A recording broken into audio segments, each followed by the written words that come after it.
శనక్కాయ అమ్మేసినాం, పచ్చి శనక్కాయలేను.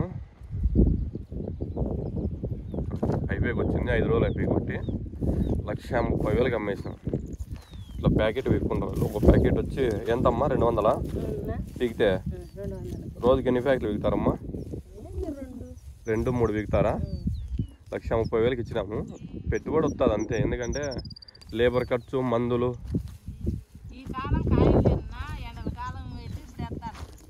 మొత్తం అయిపోయి వచ్చింది. ఒక 5 రోజులు అయిపోయి బట్టి.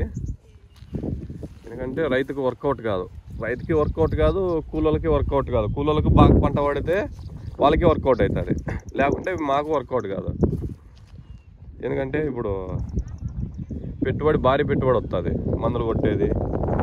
ఏమంటే పచ్చి శనక్కాయలకు అమ్మినాం కాబట్టి ఒక 30,000 లెస్ అవుతుంది. మేము బీగి ఇవన్నీ ఆడిచ్చి అమ్మితే ఒక 30,000 ఖర్చు వస్తుంది, డబల్ ఖర్చు వస్తుంది. కాబట్టి ఇప్పుడు వర్కౌట్ కాదు. ఎందుకంటే చూడండి, వర్కౌట్ అంటే ఏదంటూ ఉండదు ఇప్పుడు, అప్పుడు మాదిరి కాదు. ఈ రోజుతో లాస్ట్, ఎందుకంటే డబ్బులు అన్నీ అయిపోయినాయి, క్యాష్.